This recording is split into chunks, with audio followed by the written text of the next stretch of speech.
दहशत के पिटारे से एक डरावनी कहानी जिसे मौत का खेल कहना ही सही होगा। एक ऐसा भूतिया खेल जिसमें कई लोगों ने मौत को गले लगा लिया। एक शहर के कोने में एक भूतिया घर था।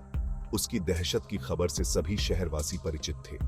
उस घर के आसपास कई एकड़ जमीनों तक कोई घर नहीं बना था।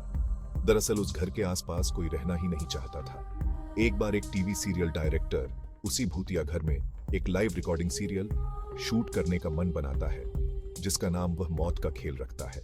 इस खेल में कुछ चुने हुए लोग भूतिया घर के अंदर पूरी रात गुजारेंगे और इस दौरान हर कमरे में कैमरे लगे होंगे जो उनके डर भरे पलों को रिकॉर्ड करेंगे और आखिर में जो भी बिना डरे पूरी रात गुजार लेगा उसे 1 करोड़ रुपए मिलेंगे।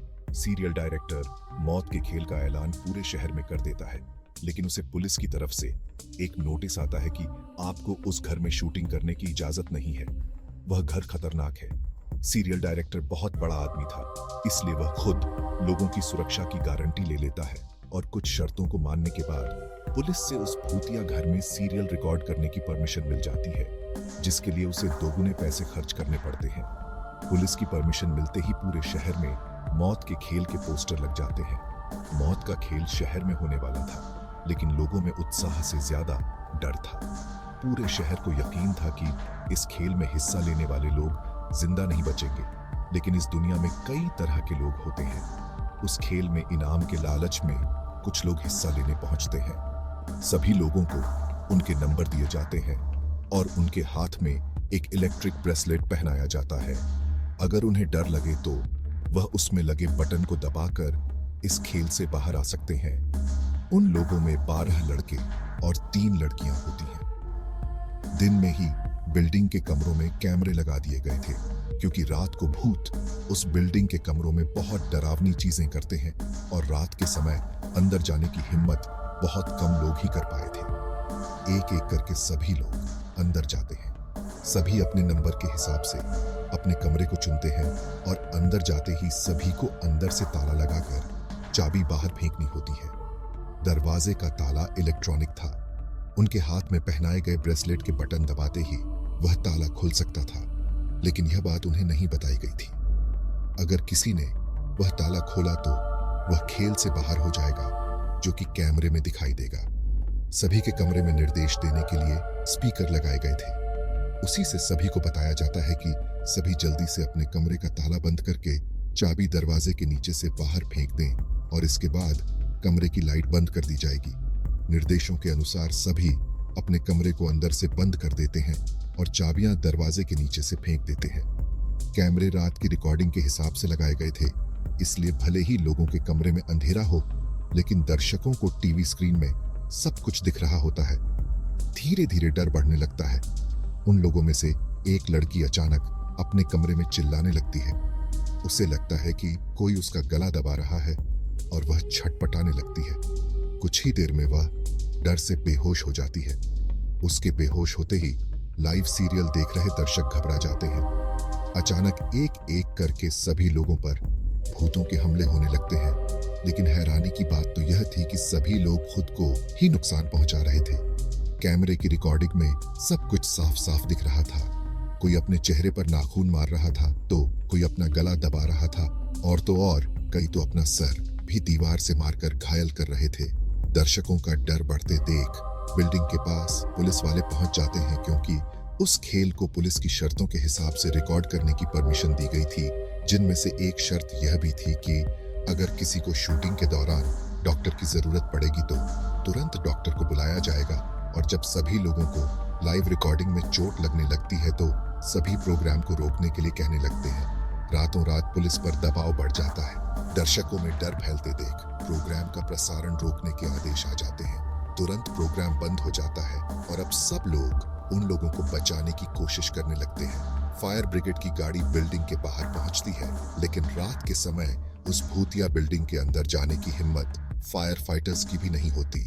सभी बाहर से खड़े होकर लोगों की मौत का तमाशा देख रहे थे, क्योंकि सभी उस बिल्डिंग के खूनी इतिहास से वाकिफ थे।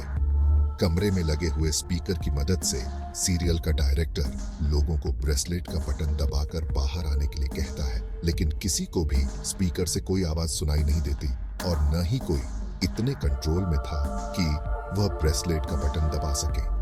देखते ही देखते सभी लोग लाइव रिकॉर्डिंग में ही मर जाते हैं, लेकिन सब जानते थे कि यह भूतों ने किया है। सुबह होते ही सबकी लाशें निकाली जाती हैं और सीरियल डायरेक्टर को बहुत सारे पैसे देने पड़ते हैं और उसे कई साल की जेल की सजा सुनाई जाती है और उस बिल्डिंग को हमेशा के लिए बंद कर दिया जाता है और इसी के साथ ये कहानी खत्म हो जाती है।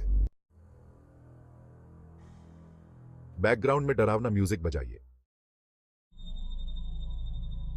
जैसे ही लोग घर के अंदर कदम रखते हैं, एक अजीब सा डर उन्हें घेर लेता है। वह घर जो अंधेरे में डूबा हुआ है, अपने अंदर कई राज छुपाए हुए है। उनके हर कदम पर अनकही कहानियों की गूंज सुनाई देती है। उन्हें क्या पता था कि अनजान रास्तों पर उनका यह सफर अभी शुरू ही हुआ है। एक बड़े से हॉल में जमा हुए सभी लोगों को उनका पहला सुराग दिया जाता है। ये खेल जो रहस्यों से भरा है, बस रोमांच से कहीं बढ़कर है। जैसे ही वह लोग उस गुप्त संदेश को समझने की कोशिश करते हैं, कमरे में एक अजीब सी खामोशी छा जाती है। घड़ी की टिक टिक शुरू हो जाती है और साथ ही डर का एहसास भी बढ़ने लगता है। अचानक तापमान गिर जाता है और एक अजीब सी ठंडक पूरे घर में फैल जाती है। दीवारों पर परछाइयां नाचने लगती हैं और उन लोगों को एक अजीब सी मौजूदगी का एहसास होता है। फुसफुसाहट जो बमुश्किल सुनाई दे रही है, हवा में गूंजती है, जिससे उनकी रूह कांप उठती है। यह घर जिंदा है और इसने अभी अपना असली रूप दिखाना शुरू ही किया है। हवा और भी ठंडी हो गई और परछाइयां खुद ब खुद नाचने लगी। अचानक पहला हमला बिना किसी चेतावनी के हुआ। एक भयानक सी शक्ति ने कमरे को अपनी चपेट में ले लिया, जिससे सभी लोग सदमे और दहशत में आ गए। फर्नीचर अपने आप हिलने लगा और अजीब सी फुसफुसाहट हवा में गूंजने लगी। वह अलौकिक ताकतें बेरहम थीं, मानो वह उनके डर से ताकत पा रही थीं। अधिकारियों को तुरंत बुलाया गया। उनका संदेह जल्द ही एक गंभीर स्थिति में बदल गया। उन्होंने अपनी आंखों के सामने हो रही अकथनीय घटनाओं को समझने की कोशिश की। अपने प्रशिक्षण के बावजूद वह उन बुरी ताकतों के लिए तैयार नहीं थे। उनके हस्तक्षेप करने के प्रयासों से उन शक्तियों को और उकसाया, जिससे अराजकता और डर का माहौल और बढ़ गया। जैसे जैसे रात आगे बढ़ी, उन बेरहम हमलों ने सभी को प्रभावित किया। निराशा छा गई और उम्मीद की किरण फीकी पड़ने लगी। एक दुखद मोड़ पर जाने चली गई और कभी चहल पहल से भरा वह घर सन्नाटा में डूब गया। उन अलौकिक ताकतों ने अपने शिकार का दावा कर लिया था, जो अपनी मौजूदगी का एक भयानक एहसास छोड़ गए। उसके बाद वह घर खाली खड़ा था, बस एक खोखला सा ढांचा। शहर उस भयावह रात से उबरने की कोशिश कर रहा था। उस घटना की फुसफुसाहट हर जगह फैल गई और वह घर एक डरावनी कहानी का हिस्सा बन गया।